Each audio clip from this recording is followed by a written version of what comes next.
Yo, welcome to Hot Takes with Cheddar Chaz, where there's no hand holding. We do with facts, not emotion. Please be sure to like, comment, and subscribe. Hit the bell notification if you haven't already. Shout out to New York Life, Drag Kings, and Topo Chico. You guys should support them because they support us. Today, I don't want to talk about any basketball that's being played right now. Today, I want to get into some of the things that I discovered could be a possibility this offseason, right? Going into this offseason, the Pelicans have quite a bit of movable salary before they even touch any of the core members. By core members, I mean, let's say Brandon, CJ, Zion, Herb, Trey. I think that's it. I think that's about it, right? You still got a lot of contracts you can move, and I don't want to say that like these guys aren't human beings. You just have, you have a lot of positions and spots on this roster that you can upgrade. By my calculations, shout out to G Money. I'm like the IRS, I'm like the IRS. I make sure I do my math. Hold on one second. By my calculations, right? My calculations, the Pelicans have $47,207,259. I think I'm reading that right. It's a lot of money. I ain't never had that much at one time. But yeah, it's a lot of tradable salary. It's a lot of positions you can upgrade. Imagine shooting out there on the court with Trey Murphy. Imagine you had Buddy Hield and Trey Murphy with the way Brandon is passing right now, the way Zion passes the ball and collapses the defense. That would be incredible. That would be incredible. Imagine Trey or Zion getting those 5 minutes and you finishing with lineups of, Trey, Zion, Buddy, Brandon, maybe CJ, maybe Herb sometimes. That would be phenomenal. You still got to address your big man situation, as evident by some of the games we've seen recently. JV, really, really good player. Really good player, really great teammate, reliable, solid guy, but he's on an expiring salary. Garrett Temple's salary will be expiring. Kyra, if you got guys like Najee you could throw in there potentially. I really like Najee. I would like to keep him, but you got guys like Najee you could throw in there potentially. Dyson, y'all know how I feel about Dyson. I think Dyson's value is in the mud, but I think what you would hope that other organizations look at the Pelicans and say, hey, those guys just don't know how to develop talent. That organization is a bad organization. If that guy was here, he would be successful. And I think that's what will happen when you see a guy like Kyra, guys like Jax. They may be able to work out some type of sign and trade situation with Jax. They may be able to bring Jax, maybe even bring him back on a 1-year deal just to try to move him later on, a la, Darius Miller or something like that. Give a guy a fake inflated deal just so you can use that non-guaranteed salary.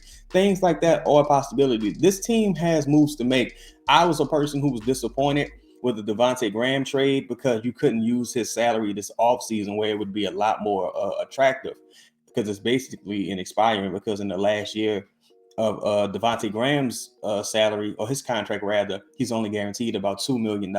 So that's basically an expiring. But I think if you manage to make moves and you could keep that core group together, those, I think it was 5 guys I named? 5. Keep those core 5 guys together. Brandon, CJ, Zion, and Herb and Trey. I think you're in great shape. I still think you could fill out this roster with a lot of good players, not even including you got a guy like EJ who may get some run. Maybe you bring Carlo over, because I think it's important to realize too, the Pelicans do need to send out more players than they'll be taking back, because you need roster spots. That's a situation that the Pelicans found themselves in this year, where they couldn't even sign EJ Liddell to a real roster spot because they had Garrett Temple on the books for whatever reason. Shout out to Garrett Temple. I'm just saying. The Pelicans are in desperate need of more roster spots. There's journeymen, minimum guys, mid-level guys that may be willing to come here, with some recruitment, of course. And you just gotta have the spots available for guys. You could have went and signed a Dwight Howard if you had a spot available. You know what I'm saying? People say the 15 man don't matter, but that's lacking context. The 15th man doesn't matter when you have a team that's notoriously healthy, consistently healthy. And the 15th man isn't just the 15th man. If you sign him, he could be the 10th man. He could be the 12th man. He could be the 9th man. Saying the 15th man or the last spot on the roster doesn't matter, that's asinine. in my opinion. A moment for a message from our sponsors.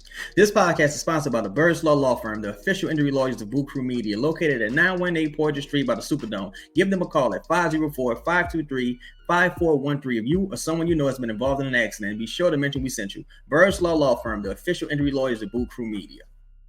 Yeah, yo, so what do y'all think? What do y'all think some moves that we can make? Now, keep in mind, I did mention Brandon as a part of the core moving forward because Brandon has contract negotiations going on at the moment.